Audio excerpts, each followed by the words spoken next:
This video is the first in a series dedicated to how to apply foundation. Today we will look at applying liquid or cream foundation using a sponge. As a rule, the tone is applied over a previously applied and well-absorbed day care product. The sponge can be either wet or dry. In the first case, the tone layer is thinner, almost invisible and velvety. In addition, it shades well.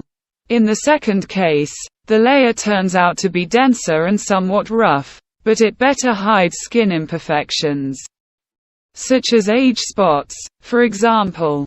The shape of the sponge, in principle, does not matter. This is a matter of taste and personal preference. In general, there are no strict rules in the sequence of applying tone to the face. The main thing is that the product applied is shaded from the middle of the face to the periphery.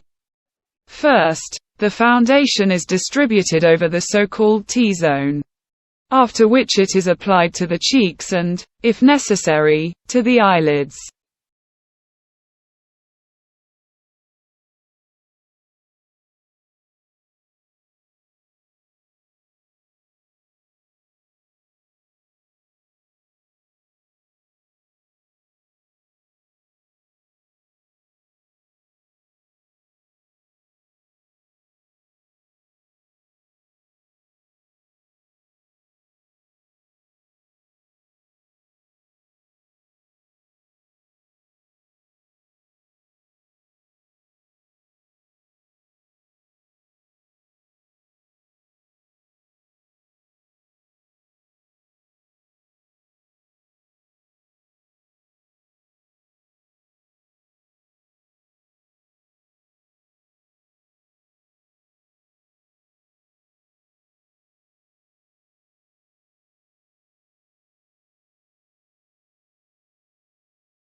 After the foundation has been absorbed, creamy or liquid correctors, shadows, and blush are applied on top of it.